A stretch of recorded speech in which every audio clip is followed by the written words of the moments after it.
Hello दोस्तों, नमस्कार। एक बार फिर से स्वागत है मेरे चैनल हिंदी मंजूषा में। आज आपके सामने फिर से मैं शब्दों को प्रकार भाग 3 लेकर हाजिर हुआ हूँ।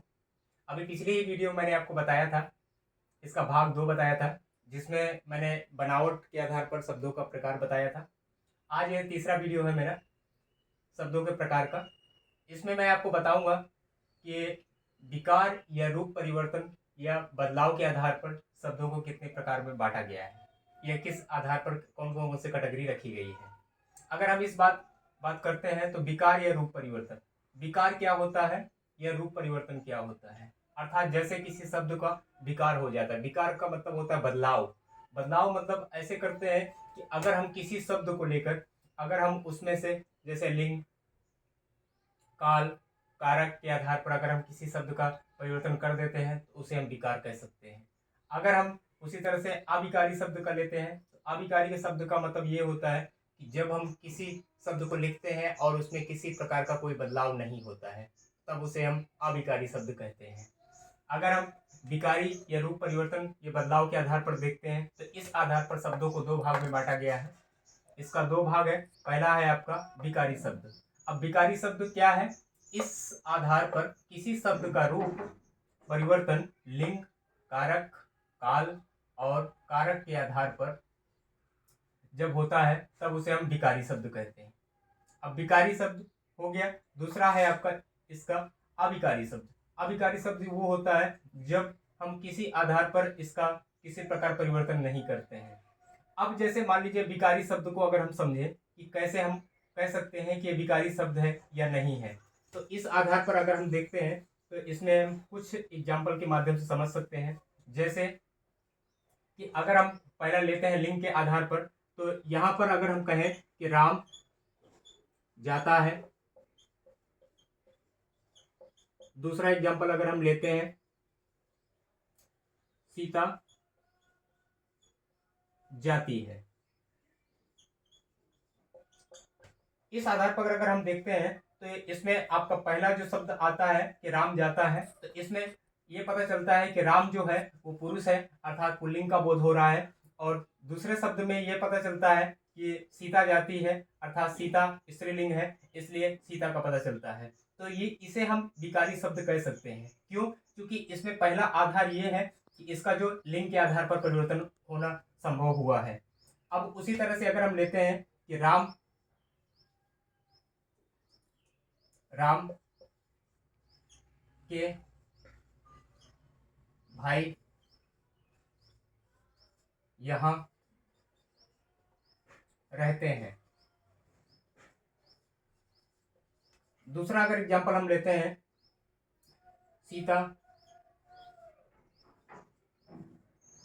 की बहन खाती है। तो इस आधार पर अगर हम लेते हैं तो यहाँ पर राम के भाई है, अर्थात ये पता चलता है कि कारक के आधार पर भी हम इसका परिवर्तन देख सकते हैं के है, और यहाँ पर सीता की है, अर्थात सीता की बहन। तो यहाँ पर हम कारक के आधार पर भी कह सकते हैं। अब यहाँ पर तीसरा आधार जो आपका आता है वो आता है आपका काल के आधार पर। काल हम जानते हैं कि 3 प्रकार का होता है, जिसे हम वर्तमान काल कहते हैं, भविष्य काल कहते हैं और भूतकाल कहते हैं। वर्तमान काल वो होता है जब हम किसी कार्य को इस समय करते हैं, वो वर्तमान काल होता है। जब किसी काल को पीछे किया हुआ कार्य होता है उसे हम भूतकाल कहते हैं। और जो आने वाला समय में अगर हम किसी काल की बात करते हैं तो उसे हम भविष्य काल कहते हैं। इस आधार पर अगर हम देखते हैं तो यहाँ पर आप कह सकते हैं कि राम जाता है, राम जाता है। दूसरा कहें राम गया था, राम गया था। तीसरा राम जाएगा, राम जाएगा। तो इस आधार पर अगर हम देखते हैं तो ये आपका वर्तमान काल दिखाता है। दूसरा आपका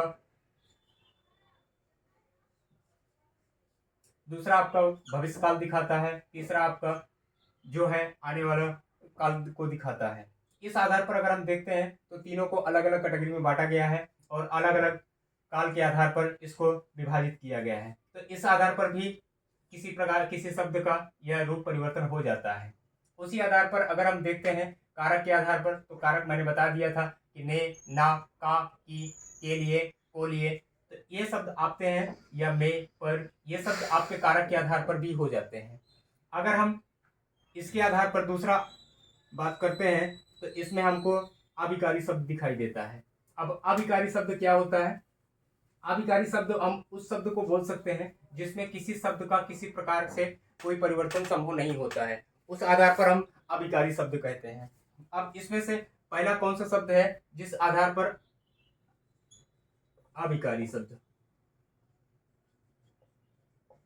अभिकारी शब्द, अब ये किस आधार पर नहीं होता है? तो अगर मान लीजिए किसी शब्द में क्रिया विशेषण आ जाता है, क्रिया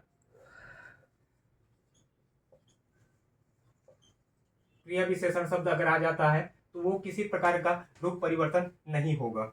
दूसरा आपका है संबंध बोधक। संबंध बोधक शब्द अगर आ जाता है, इस आधार पर भी किसी प्रकार का अपरिवर्तन नहीं होता है। उसी तरह से आपका आता है समुच्चय बोधक।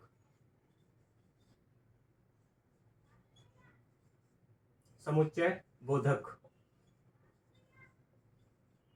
तीसरा है आपका विस्मय बोधक।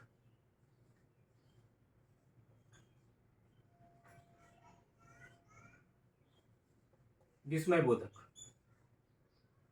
अब कैसे हम समझेंगे इनको अलग अलग तरीके से?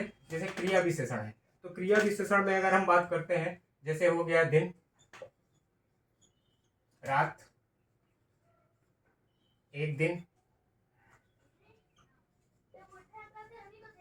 ऊपर,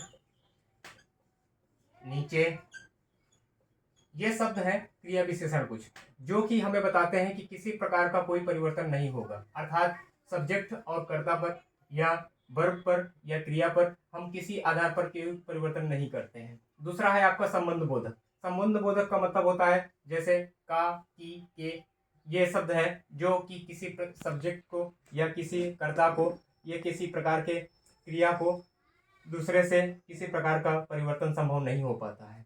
तीसरा आपका आता है समुच्चय बोधक। समुच्चय बोधक का मतलब होता है कंजक्शन, इंग्लिश में बोलते हैं इसको। हम जैसे बोलते हैं कि राम की किताब, तो राम का किताब, राम की किताब ही होगा। राम के लिए, सीता के लिए, तो यहाँ पर किसी प्रकार का के लिए जो शब्द आया है वो किसी प्रकार शब्दों में कोई परिवर्तन नहीं लाता है, इसलिए हम इसे अभिकारी शब्द के अंतर्गत रखते हैं। विस्मय बोधक का मतलब होता है जब हम किसी प्रकार या किसी शब्दों को आगे किसी शब्द में लिख देते हैं, उसे विस्मय बोधक बोलते हैं। जैसे कि अचानक हमारे मन में कोई ऐसी इच्छा उत्पन्न होती है जो कि अचानक होती है, उसे हम बोल सकते हैं विस्मय बोधक कहा जा सकता है। जैसे हे राम, हे राम, तुम अब आ जाओ, अब आ जाओ, ये आपका विस्मय बोधक है। यहाँ पर आपका जो हे राम लिखा हुआ है, तो ये किसी भी शब्द में या किसी भी वाक्य में अगर हम लिख देते हैं तो किसी प्रकार का शब्द का परिवर्तन नहीं होता है। इस आधार पर अगर हम देखें तो अभिकारी शब्दों की जो संख्या है वो 4 मानी जाती है। पहला है आपका क्रिया विशेषण, दूसरा है आपका संबंध बोधक, तीसरा है आपका समुच्चय बोधक, चौथा है आपका विस्मय बोधक। इस आधार पर अगर हम कहें तो शब्दों का कोई परिवर्तन नहीं होता है। तो मैंने आपको इसके बारे में पूरे डिटेल से बता दिया है। अब आने वाले वीडियो में मैं आपको इसका चौथा प्रकार लेकर आऊँगा। तब तक आप मेरे चैनल पर बने रहिए, लाइक करिए, सब्सक्राइब करिए। जय हिंद।